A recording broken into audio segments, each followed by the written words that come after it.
Today's reading comes from Job 4, verses 1 through 21, and Job 22, verses 1 through 11. And they can be found on pages 418 and 431 in the Pew Bibles.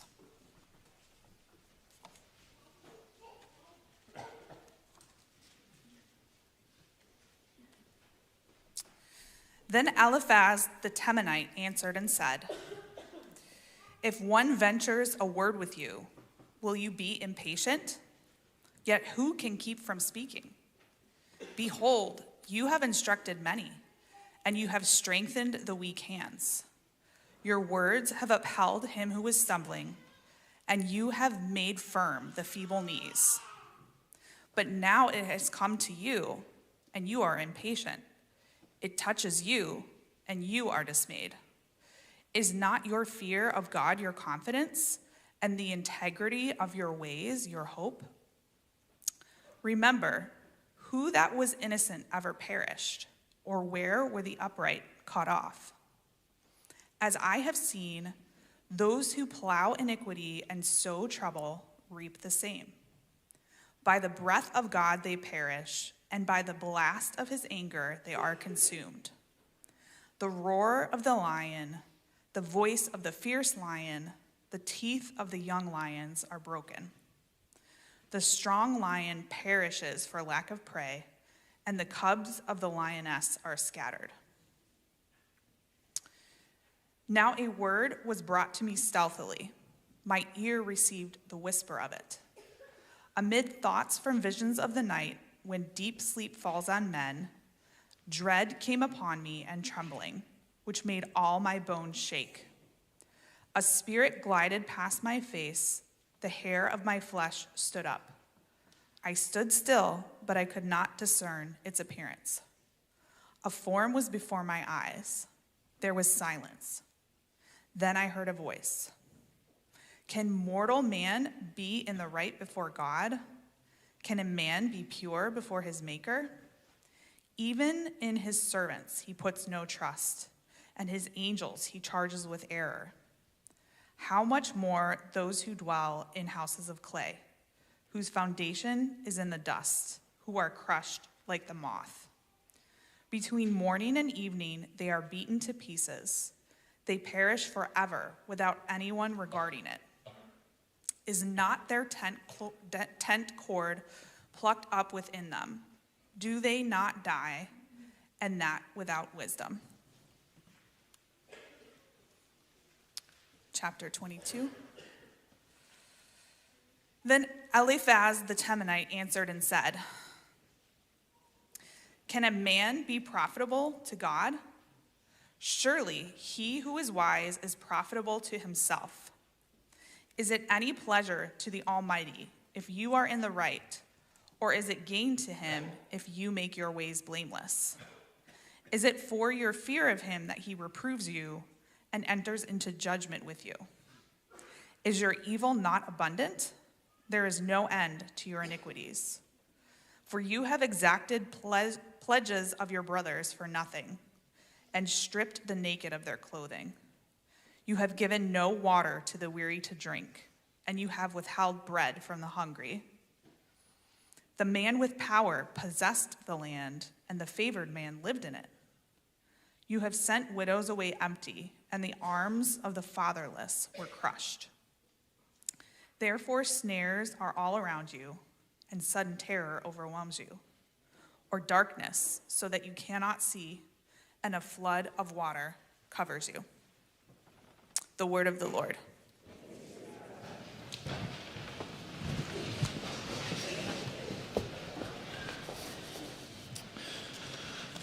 Okay, good morning, everybody. I want to welcome all the women back from the women's retreat. You made it to church this morning. And by your example, I exhort the men of this congregation for the men's conference on February 15th.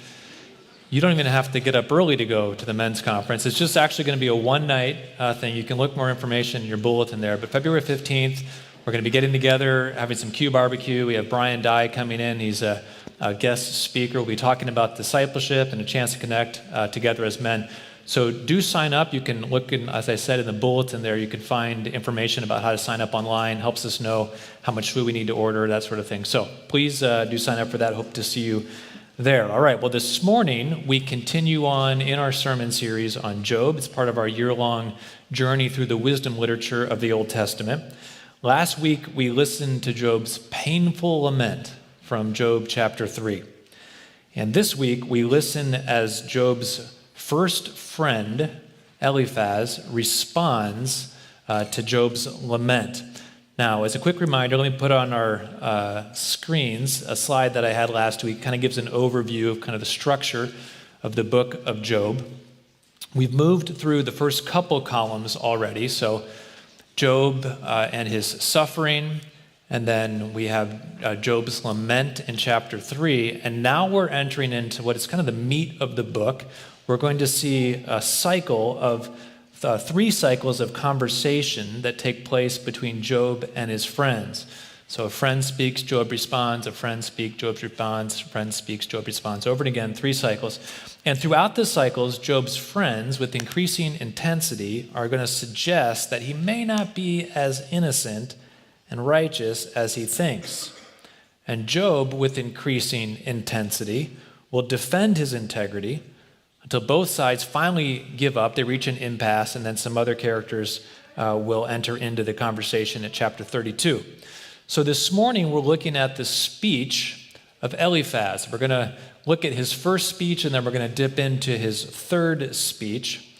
And this is the first of Job's friends who tries to make sense of Job's suffering.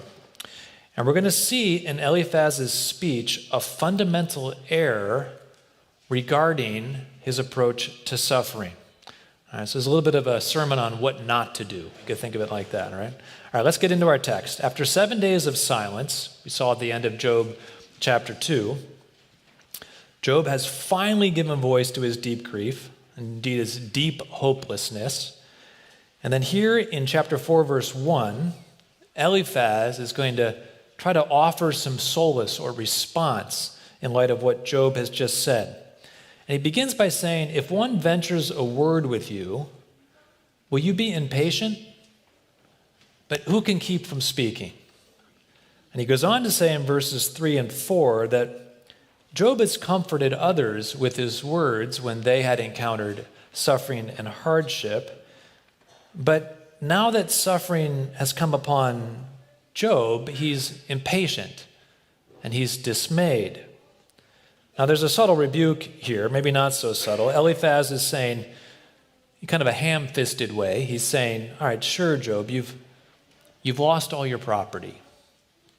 And sure, your children are all dead. And sure, you have boils all over your body. And sure, your wife told you to curse God and die. But you're so impatient. You're so dismayed. Now, I'm sure Eliphaz is meaning well. But how much better it would have been if he had simply responded to Job's lament with a gentle hand upon Job's shoulder, tears of sympathy, and perhaps just a quiet, I know, I don't know, I'm so sorry. And then more silence. But that's not what he did. From this point on, till he stops speaking some 20 chapters later, he's going to try to provide an explanation that accounts for Job's suffering. And he begins his explanation in verse 7 with a rhetorical question. Who that was innocent ever perished? Who that was innocent ever perished? Of course, the implied answer is no one. The question here in verse 7 provides the key doctrinal position that will animate everything that Job's friends will have to say throughout their conversation. Eliphaz and his friends, throughout all of their speeches, in one way or another, are asserting and holding fast to the doctrinal idea that God protects and maintains the cause of the innocent, and that blameless and righteous people do not suffer ruin and calamity. Eliphaz, to undergird this idea in his very first speech, he goes on to recount the evidence for this position by drawing from his own observations of life. You can look here in verses 8 and 9. He says, "As I have seen, those who plow iniquity and sow trouble reap the same. By the breath of God they perish, and by the blast of his anger they are consumed." And Eliphaz is essentially giving here a tit-for-tat merit theology. Right? If you sow trouble, you're going to get trouble from God. If you sow righteousness, you're going to get righteousness from God. And then in what is perhaps the creepiest section of all of Scripture, Eliphaz doubles down on this assertion by recounting a night vision wherein a spirit appears to him and seems to confirm what he is saying. Now, if we had music, it would just start with like a deep, whatever, I don't know what it'd be.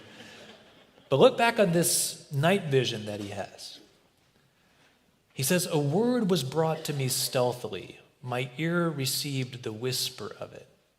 Amid thoughts from visions of the night, when deep sleep falls on men, dread came upon me, and trembling, which made all my bones shake. A spirit glided past my face.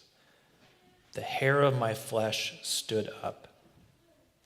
It stood still, but I could not discern its appearance. A form was before my eyes. There was silence, and then I heard a voice. Can mortal man be in the right before God? Can a man be pure before his Maker? Even in his servants he puts no trust, and his angels he charges with error. How much more those who dwell in houses of clay, whose foundation is in the dust, who are crushed like the moth." As we've seen in chapters 1 and 2, the Satan, the adversary, the accuser, Satan, he lies at the very center of Job's troubles. And here it seems that he or one of his emissaries has come in a dread night vision to Eliphaz in order to sow doubts into Eliphaz's mind and perhaps Job's mind about Job's integrity. Look again at his question in verse 17. Can a mortal man like Job, really be right before God? Can a man like Job really be pure before his Maker? And then in verse 18, he says, he even charges his angels with error. And who would know the truth of that more than the Satan himself? The spiritual operation goes on to say that if even angels are subject to God's punishment, how much more are the children of men who are made from clay? And at this point, Eliphaz is recounting his vision to undergird and to prove, as it were, his position that suffering comes from sin.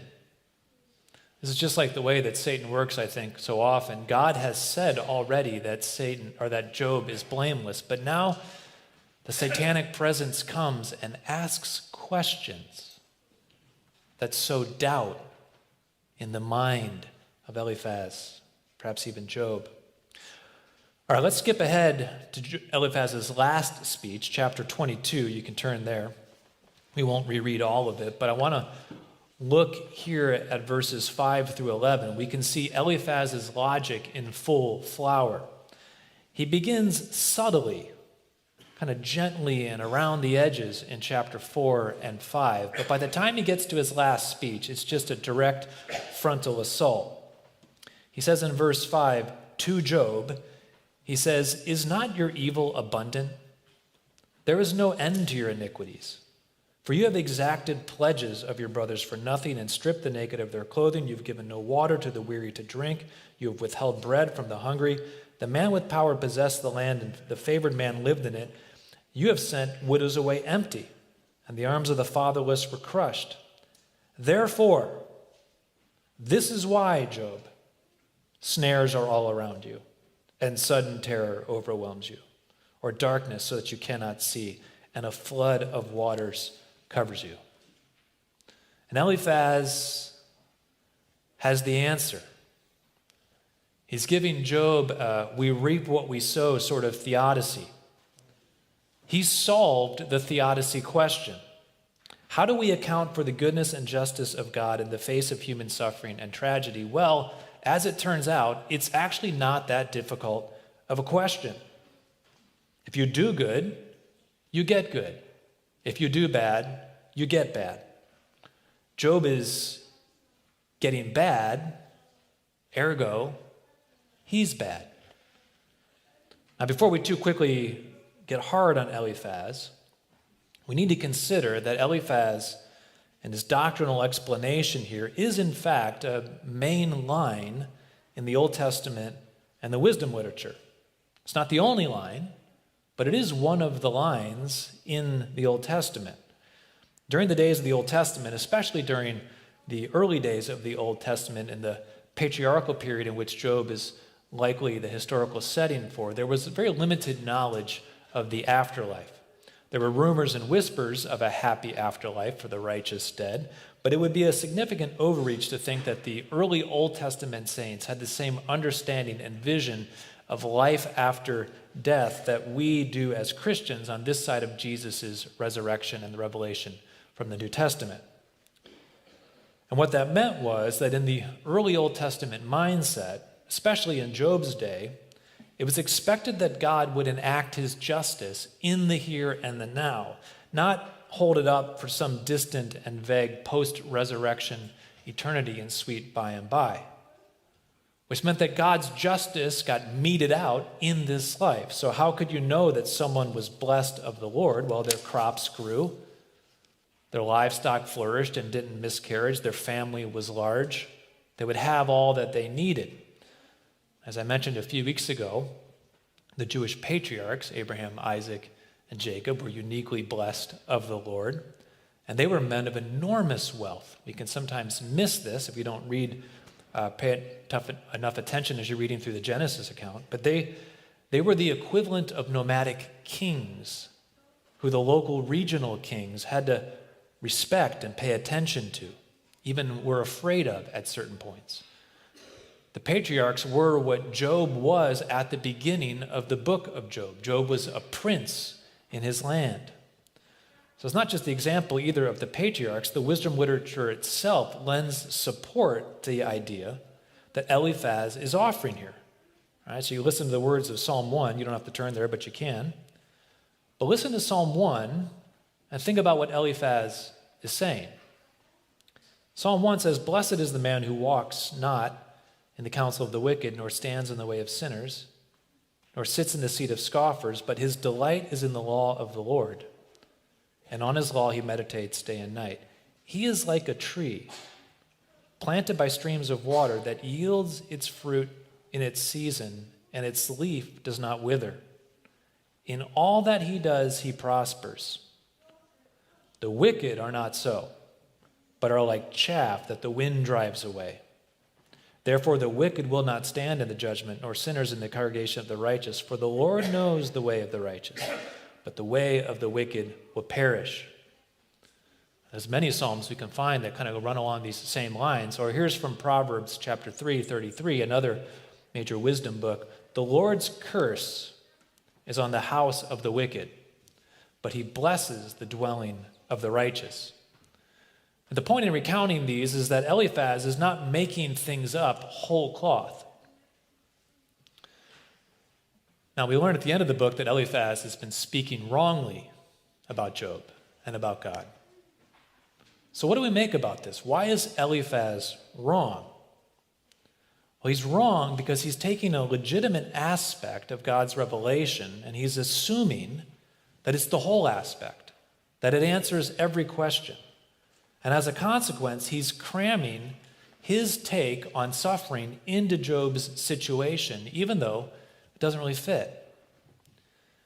If Eliphaz and his friends had been more discerning, more able to live with some nuance and mystery, they would have seen that within God's revelation itself, the theological explanation that they were offering did not answer every question. So we read Psalm 1, but you can listen to the words now of Psalm 73, which give us a very different take about suffering and hardship and God's righteousness and justice. The psalmist says, "But as for me, my feet had almost stumbled. My steps had nearly slipped, for I was envious of the arrogant when I saw the prosperity of the wicked. For they have no pangs until death. Their bodies are fat and sleek. They are not in trouble as others are. They are not stricken like the rest of mankind." Or listen to Ecclesiastes 7:15. "In my vain life I have seen everything. There is a righteous man who perishes in his righteousness, and there is a wicked man who prolongs his life by his wickedness." The fact is, life is more complex than a simple tit for tat. Life is a little bit more complex than Psalm 1. We need to bring Psalm 73 into the mix. Yes, it's true that we generally reap what we sow. And yes, it's true that living right tends to bring blessings, and living wrongly tends to bring ruin. But on this side of eternity, it's not always the case that there's an equivalent reap and sow. And it wasn't the case with Job. As we've seen already in chapters 1 or 2, there were events in action behind the scenes that went far beyond Job's actions. And whatever explanation Eliphaz can come up with to explain Job's sufferings, it's going to be, at best, only a partial explanation. I think that sometimes you and I approach suffering like Eliphaz. We want to have it all figured out in neat little boxes. We don't want a lot of nuance. And I think here's why. Because if it's a simple matter of reaping what we sow, well, then that means we're in control of our lives. If we just behave right, we're going to get right. And if things start going wrong, then all we need to do is figure out what we're doing wrong and then correct it and start behaving right, and then things will straighten out. I got a cancer diagnosis. What have I been doing wrong? I must have been doing something wrong. Maybe I haven't been reading my Bible enough. I lost my job. Why did I lose my job? Maybe it's because I've been neglecting my family. I haven't been paying enough attention to my kids. I'm going into retirement and I'm about to draw down from my stocks, but my stocks are tumbling. Why is that happening to me? Well, maybe it's because I've been just getting a little lax on my church attendance. God's punishing me. That kind of thinking doesn't lead to faith or trust. It leads you to fixate on what you need to start doing or stop doing in order to get out of suffering. But the fact is, very often in life, just like with Job, we're tooling along in joyful fellowship with God, living as we should, and yet testing and suffering comes into our lives all the same. And there is no sin we did to provoke it. There's no meritorious act or thing we can do to get rid of it. And that's the story of Job. He was blameless when calamity fell. He will still be blameless at the end of the book when the calamity is lifted, and there will be nothing that he can do, no trick, no moral feat, no heroic act of virtue that he can perform to insulate him from his suffering. And we must be very careful that we do not make, and we must be very careful the mistake of Eliphaz when we are approaching suffering, whether it's suffering in the life of someone else or suffering in our own life. In John chapter 9, we read that Jesus passed a man that had been blind from birth. And his disciples, very much in the mindset of Eliphaz, asked Jesus, "Rabbi, who sinned, this man or his parents, that he was born blind?" Someone must have done something that provoked this point of suffering. And Jesus answered, "It was not that this man sinned, nor was it his parents, but that the works of God might be displayed in him." Listen, some of you are going through it right now, whether a little bit or a lot. And unless you know for sure that your sinful actions have brought suffering upon you, meaning like, you're like, oh, I'm suffering because I'm unemployed. Why are you unemployed? Well, I was embezzling from my employer and he fired me. Well, Okay. I'm suffering because I'm estranged from my family. Why are you estranged from your family? Well, I was cheating on my wife, and she kicked me out. There are a lot of ways that our suffering is self-inflicted. It's connected to our sinful actions. It's not what we're talking about in Job's story, though. I'm talking about when suffering lands on your doorstep, unannounced, unprovoked. Let me encourage you not to immediately assume that you must have been doing something wrong and God is punishing you, or that God is teaching you a lesson. Sometimes suffering just happens for reasons that are beyond us, and God is simply calling us to endure our hardship in faith and to trust Him. God will teach us lessons in our suffering. And we're going to see that later in the book of Job. He's going to teach Job some things through Job's suffering. But Job's actions were not the cause of his suffering, nor will his actions be the resolution to his suffering. Moving towards communion here at the end of our service, I want to end with Eliphaz's rhetorical question that he asks back in chapter 4. When he says, who being innocent has ever perished? His implied answer, of course, is that no one, the innocent, don't perish. But he's wrong, because sometimes the innocent do perish. And sometimes the wicked do flourish. And that can be hard for us to accept because it means ultimately that we're not in control of our suffering.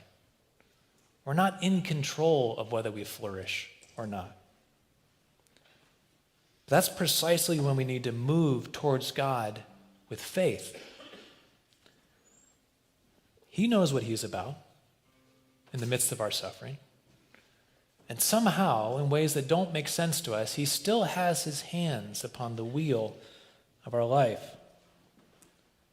You and I don't need to understand it all. We can't anyway. Nor can we control our suffering by being good enough. Very often, peace in suffering is found simply in submission to God's mysterious sovereignty. But here's what I can say. When we're facing suffering as a child of God, we are not alone in our suffering.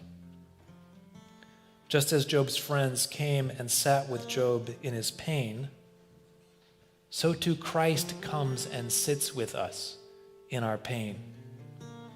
He doesn't give us trite explanations that we couldn't even understand if He tried to explain it to us. He gives us His sympathetic presence. And it's sympathetic because our pain is His pain.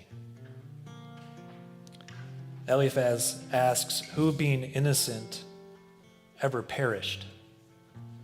Christ. That's who. And He knows what you're going through, even more than you know what you're going through. His innocent suffering resulted in our redemption. We, the wicked, have flourished. We've flourished precisely because the innocent one was condemned. And if God could bring such good out of the innocent suffering of His Son, it should give us hope that He can bring good somehow out of our unexplained suffering too. So we take communion this morning. Let communion be a reminder to you that Christ is with you in your suffering. That's what communion means, to commune with each other, yes, but to commune with Christ too. He has entered into our suffering. It's not always pretty. There's not always lots of answers, but He has come to us in our suffering to be a sympathetic presence with us. Entrust yourself and your suffering to Him, even when your suffering doesn't make sense. Doesn't need to make sense to you. It only needs to make sense to God. If you're a believer in Christ this morning, then this communion meal is for you. If you're not a believer, we ask that you let the elements pass by out of respect for what it means to those of us who follow Christ. But I invite you to take some time to reflect upon whatever the Lord has brought to your mind throughout this sermon, to entrust yourself and your suffering to God. Hold the elements together, and then we'll partake at the end. Those who are serving, would you come forward?